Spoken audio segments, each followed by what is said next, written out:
இப்போ பாருங்கள் ஃப்ரெண்ட்ஸ், இந்த கோழி இறைச்சி நல்லா அவிஞ்சு வந்துட்டு இந்த நேரம் நாங்கள்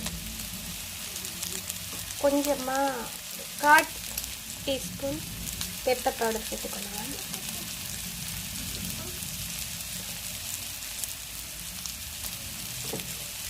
இது கூட சோயா சாஸ் கொஞ்சம் சேர்த்துக்கிறேன்.